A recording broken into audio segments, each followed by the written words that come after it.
Hello my friends and welcome to part 1 of my 3-part epic review of the new Warcraft novel, War Crimes by Christie Golden. The first video in this series will be my spoiler-free review, the second video will be a full synopsis of the story, and the third will be my spoilerific review, where I go into lore ramifications that the book presents, my likes and my dislikes with full disclosure of the story. I'll repeat a second time, this video is a spoiler-free review. I will not be ruining anything from the novel, and with that said, let's jump into World of Warcraft War Crimes. The story takes place almost immediately following the end of patch 5.4, the Siege of Orgrimmar. Garrosh Hellscream, Warchief of the Horde, has been defeated through the combined efforts of the Alliance, headed up by Varian Wrynn and Jaina Proudmoore, and the Darkspear Rebellion, led by Vol'jin and Bane Bloodhoof. At the end of the siege, with Garrosh defeated, Thrall, now recognized almost exclusively as Goel, is stopped from landing a killing blow on the fallen Garrosh by Varian. The king claims Goel is not the only one who gets to decide Garrosh's fate, and they eventually both agree to a request by Terran Zu to allow him to be tried in Pandaria. Vol'jin is chosen as the new war chief of the Horde by his fellow leaders. While Varian decides to not follow Jaina Proudmoore's advice to dismantle the Horde, he tells Vol'jin that because some amongst the Horde stood against Garrosh's tyranny, he is willing to let the Horde and Alliance war come to an end. So that's the setup and as much of the story that you're going to get in this video, so let's get into the actual review. For those of you who have followed me on Twitter, you should know what I am about to say. War Crimes has finally overtaken Arthas: Rise of the Lich King as my new favorite Warcraft novel. I know many have said before the book came out that they couldn't imagine how Warcraft could adequately tell the story of a trial while still holding the reader's interest. I'll simply say that the manner in which the trial is run and how evidence is presented definitely kept me emotionally interested in what was happening. The novel calls back to many previous events in the universe's lore, both from previous books such as The Shattering or Twilight of the Aspects, as well as the game itself, for example patch 5.1 and even as far back as Wrath of the Lich King. This is a double-edged sword for War Crimes though. Those of you like myself who have been keeping up on the lore will find these references the icing on the cake of a very well-crafted novel, but those who might have been out of the loop the last 2 or 3 years will find themselves slightly confused. I should add, however, that whenever previous lore events are referenced, War Crimes does at least give a small amount of description to try and clear up any possible confusion, but sometimes doesn't necessarily go far enough. But this isn't exactly a negative point that I would note on a list of pros and cons, just something that readers should be aware of. Tying into this point, there are more than a few callbacks to characters that may have not have been exactly in the forefront or present at all in Mists of Pandaria.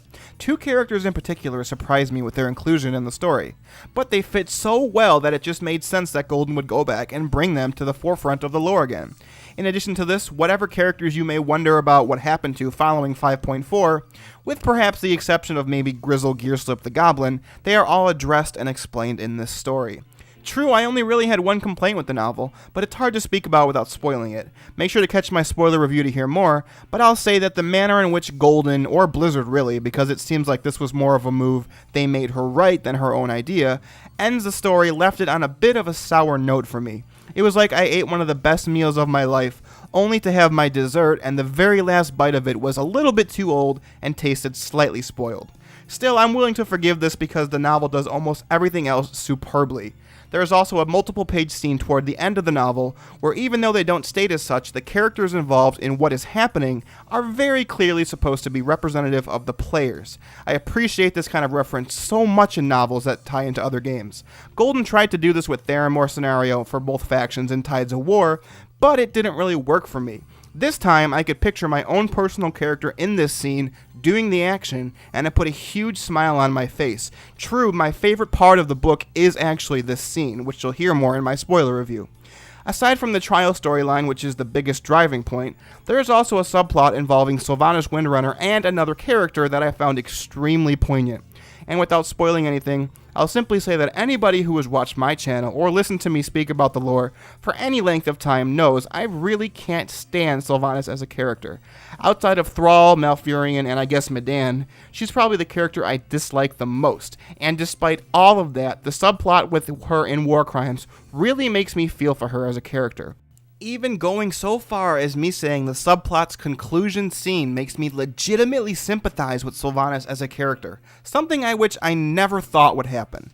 In conclusion, Warcrimes is truly a great expansion connecting experience. The one flaw of the story is vastly overshadowed by the excellent characterizations, fascinating story progression, and a pretty epic conclusion scene to the story. However, it does rely pretty heavily on knowing the source material, even if the story does try to quickly explain what happened in the past when these scenes are brought up. If you've been keeping up with the story's lore, I truly believe you'll enjoy this excellent experience. There are fist-pumping moments for both the Alliance and the Horde, which is something I cannot say about Mists of Pandaria's finale, and Golden even managed to get me to care about one of the characters I hate the most. World of Warcraft Warcrimes by Christy Golden earns a 4.75 out of 5 from me, the highest score I have ever given a Warcraft book. And there we have it, everyone, my spoiler-free review of Warcrimes. Thanks for listening, and make sure to stay tuned next time for my synopsis and spoiler review videos. If you find this video entertaining or informative, feel free to like, favorite, leave a comment, and subscribe. But, as usual, if you'd really like to help me out, the best way you can do that is by sharing this video, and me and my channel, with those of you who think would find it interesting. I am always looking to introduce more people to the rich lore of this universe, so if you're able to send people my way, I will be forever grateful.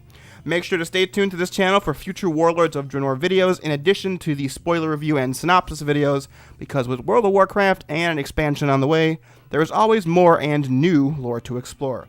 And I hope we can do that together, because it's always more fun that way. Thanks again, everybody. I'll see you next time. Farewell.